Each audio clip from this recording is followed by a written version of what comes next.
Players, they understand how we want to do things. The tempo is what we're really trying to make sure that we're doing a good job of, just in between periods and where we're going, what we want to do. And if you can get that done before you hit OTAs, it just makes OTAs a lot smoother. Adam, what can you tell us about some of the missing personnel in Dominican Sue, Rashad Jones, Koa Misi, Mario Williams? Yeah, I mean, it's a voluntary camp, and the good thing is I know where everybody's at, and I mean, that's just what it is with the Players Association and the league and the deal that they've worked out. This is voluntary, and I learned very early, and when this thing went down, there's no reason to get upset about guys not being here. It's voluntary. We all know that right from the get-go, and we're appreciative of the guys that have shown up and that are working hard and that are with us. And I mean, these guys are here to get better, and we're here to help. The guys who weren't here, did they give you advance notice? Did they tell you, hey, we're not going to be here? Or?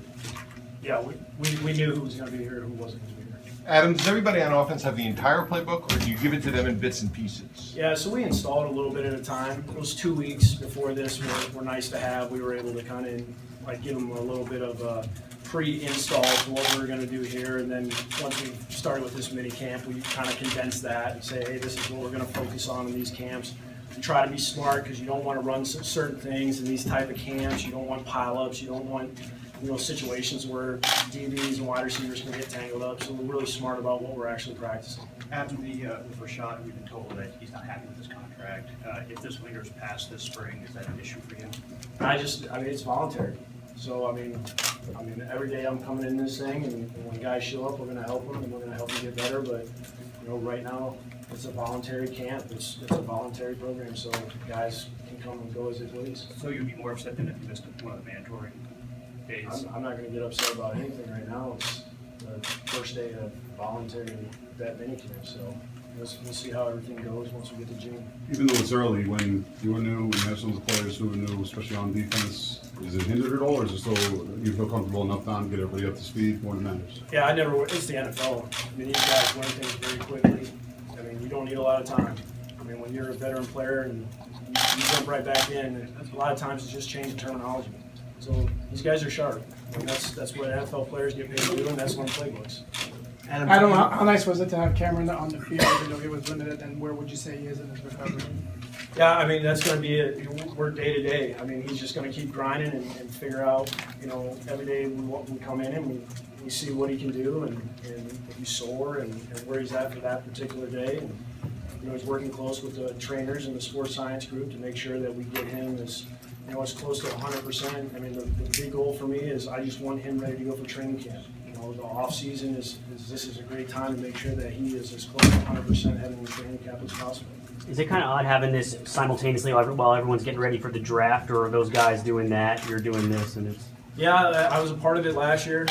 We did this same schedule in Chicago with our first year being in that situation, and I feel like our time was managed well leading up to this. Chris and Mike have done a great job of making sure we finished with what we needed to do with the coaching staff, and then for me, it's just going to be a quick transition when we get done Thursday. It's a shorter day, and then I'm going to roll right into kind of some draft things. And you talk about the things that appeal to you about the two guys he claimed off waivers recently, Chris Jones from New England, and with Ifo, we saw him on the side today. Are you guys going slowly with him in terms of his knee? Yeah, we're still working through, see how far we can bring him around as far as where his injury was, and that's once again these injuries. It's time. I mean, we gotta figure out what's going on with him, and then when we're claiming guys, we're trying to get better, and we feel like that.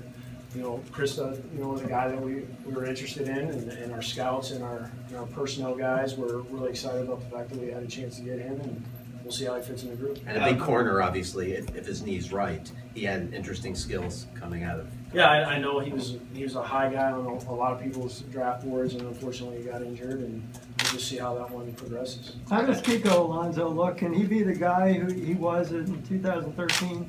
Yeah, it's tough for me to predict anything. I mean, it's been one day, and we've had 8 meetings. So, time will tell. We got a long ways to go, and we'll see how it goes through the rest of the offseason. Adam, what are some of the things you try to focus on the practice field on a day like today? I mean, I see you walking around the field, touching everybody and trying to get a feel. What do you focus on? I'm trying to get into the rhythm for myself, for one. You know, coaches, they all have their individual responsibilities. I'm trying to kind of see where my place is a little bit as far as Clyde's has such a great handle of what's going on in the offense. I know I'm going to be calling plays, but I kind of might be spying on the defense a little bit to see what we can take advantage of that, you know, from the offensive perspective. And, you know, and just kind of being around the O-line and D-line, those are two positions, you know, you don't get to spend a lot of time on when you're an offensive coordinator. You're working with the quarterbacks a lot of times. So I really enjoy going down there and watching Chris coach and watching Terrell coach the D-line. And it's just kind of, for me, to be able to observe a lot of these guys that I haven't been able to watch in the past. When you have a guy like Jarvis Landry on your team who can do so many things, does your mind start racing right away on day one? Yeah, it's pretty early for me to get, you know, too crazy with what we want to do with them. But I mean, right now we're installing our base stuff and just trying to get guys used to kind of that up-tempo style on the ball. And, you know, we'll start working on where everybody fits in, but we're a ways away from that. How beneficial is it for you to be able to get a look at the players on the field as opposed to the film heading into the draft so you can assess? It's a completely different ballgame. I mean, it's when you get out on the field, you start seeing things and you're like, you might not actually see it on a game tape because you, like, I wasn't here last year for practice. So, I mean, you see a guy rep after rep and then practice after practice, you can get a really good feel for what that guy can do, what he can't do. So this is like the first opportunity to see a few things where I might not have, you know, seen in a game situation. So this is a great opportunity for our coaching staff to really get into that evaluation stage to figure out what guys can and can't do. Now, I know it's early, but specifically, you touched on at that point, seeing guys for the first time. What are you liking out of Jay Ajayi leading this running back group? I mean, he like when I watch him coming out of college, and then now I see him in person. I guess I never realized how shifty he was, and today was a great example. I mean, just seeing him stick his foot in the ground, change direction. You know, you didn't see him do that a lot in college, and just being able to see him move around, it was very impressive for me to see him in person. You know, the way he cut, you know, in some of the run game schemes. I mean, I'm really excited to see what we can do going forward. Coach, Chris and Mike, what Maxwell can bring to this defense, and he was pretty excited, obviously, to get back. Yeah, I mean, there's been a lot of talking going on between me and him. He's got my number right now, so I told him we were going to try to go at him as much as possible. But you know, as long as he is and as physical as he is at the line of scrimmage, I'm just glad he's on our side, and it's great to see when I went down there an individual just to see him smiling and having fun, and really looks like he's ready to go and enjoys the defense that he's playing in under Vance. You know, he's a guy that we're expecting to really excel in our scheme. And was that a walkie-talkie you had in your hand? Yeah. Who's at the other end? I hope the quarterbacks. You know, we like to, you know, start kind of that game type mentality, and for the quarterbacks, getting it used to hear my voice. I mean, that's just something to the way that I call plays and the way that they can hear it and kind of understand that I probably talk too much, and you know, I'll give them tips and things about what to look for. So it's just getting used to hearing me on the other end. Chris and Mike talked last week about the input you and the staff had for different traits you want to see, different positions leading up to the draft. But with what you have already to work with, is it a lot of what you'd like to see already, or is there still some you have to give because of what you're working with on the current roster?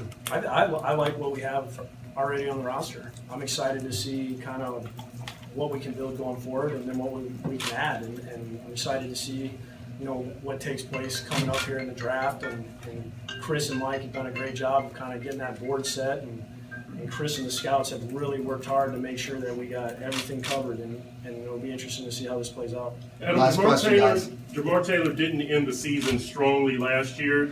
What does he need to do to become a starter or become a rotation type player? I mean, he's no different than every other guy that, you know, when we had our first team meeting, the statement was, it didn't matter who you were before this. I mean, you're getting a fresh start. Everybody's walking in the building, clean slate. So you were lazy and didn't try hard last year, you could be the hardest working guy walking through the door, and I won't know any different. So, you know, we're encouraging guys to just come out here and give us everything they have and see how it shakes out for them. Thanks, guys.